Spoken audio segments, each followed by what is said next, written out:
और अब बात भारत के एक दुश्मन पाकिस्तान को, जो खुद को बहुत होशियार समझता है लेकिन वो है नहीं, क्योंकि भारत, पाकिस्तान और बांग्लादेश के बीच जो कुछ चल रहा है, जो साजिश भारत के खिलाफ हो रही है, पूरी तरह से उसे समझ रहा है और पाकिस्तान को भी पता है कि अब भारत से पंगा लेना आसान नहीं होगा। बांग्लादेश की यूनुस सरकार का भारत विरोधी चेहरा पूरी दुनिया के सामने बेनकाब हो चुका है। ये साफ हो चुका है कि पाकिस्तान के इशारे पर नाच रहे मोहम्मद यूनुस भारत के खिलाफ बड़ी साजिश रच रहे हैं।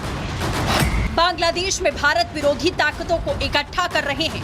बीते रोज बांग्लादेश में गुपचुप आईएसआई के 4 एजेंट्स का जुटान उसी साजिश का एक हिस्सा था। जानकारी के मुताबिक यूनुस ने बेहतर शातिर तरीके से आईएसआई के 4 अफसरों को ढाका बुलाया, उन्हें रंगपुर जिले का गुप्त दौरा कराया।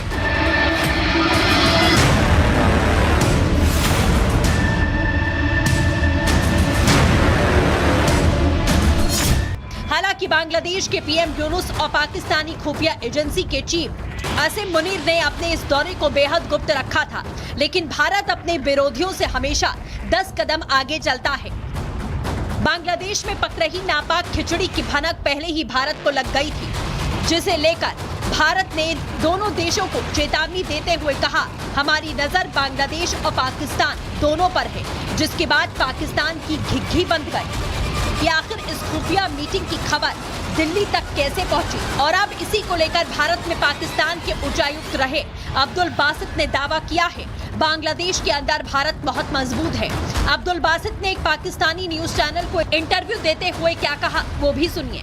यकीन नहीं आता कि हमारा एक डेलीगेशन आईएसआई का चला गया तो क्या क़यामत आ गई। एग्जैक्टली। क्योंकि इस वक्त तो बहुत से इंटेलिजेंस कोऑपरेशन दुनिया भर में हो रही है, लेकिन भारत ने इस कदर नज़र रखी हुई है, मैं आपको बता नहीं सकता, कि उनको ये भी मालूम है कि किस फ्लाइट से ये डेलीगेशन आया है, और ये भी लगता है कि बांग्लादेश में ज़बरदस्त प्रेजेंस अभी तक उनकी है। उन्होंने अपने इंटेलिजेंस का जो नेटवर्क है वो भी तो उन्होंने पूरा नहीं वाइंड अप किया। सही। अभी तक उनके लोग मौजूद हैं, चाहे वो एयरपोर्ट पे हों, चाहे गलियों बाजारों में हों। भारत अपने दुश्मनों की हर चाल जानता है, उनसे आगे ही रहता है, तो वही पाकिस्तान न जाने कब अपनी औकात जान पाएगा। पाकिस्तानी जनता पानी पी पी कर शाहबाज सरकार को कोस रही है, कह रही है कि आखिर बांग्लादेश से नजदीकी बढ़ाने की जरूरत क्या है। अब मसला ये है कि अगर इंडिया बांग्लादेश के साथ अपने ट्रेड कॉन्ट्रैक्ट्स को ख़त्म कर देता है, क्योंकि पाकिस्तान की इंटरवेंशन हो रही है वहाँ पे, ठीक है, तो उससे शायद इंडिया इतना अफेक्ट ना हो, लेकिन बांग्लादेश वो इंडिया और पाकिस्तान का मुकाबला था पहले जब पाकिस्तान की इकोनॉमी थोड़ी अच्छी थी, लेकिन अब पाकिस्तान की इकोनॉमी और हुकूमत दोनों, गवर्नमेंट दोनों स्टेबल नहीं है। पाकिस्तान बहुत नीचे लग गया हुआ है और इंडिया बहुत ज़्यादा ऊपर चला गया है। कहते हैं ना, चोर की दाढ़ी में तिनका होता है। भारत के खिलाफ साजिश रच रहे बांग्लादेश और पाकिस्तान की हालत वही है। शुरुआत में तो पाकिस्तान ने आईएसआई चीफ के बांग्लादेश दौरे पर चुप्पी साधी, जबकि बांग्लादेश इससे इनकार करता रहा। लेकिन जब भारत ने दोनों देशों की पोल पट्टी खोल कर रख दी, तो पाकिस्तान भारत की तारीफ करके बातों को घुमा रहा। और इस्लामाबाद वाले ये लोग सीधे ढाका पहुंच गए।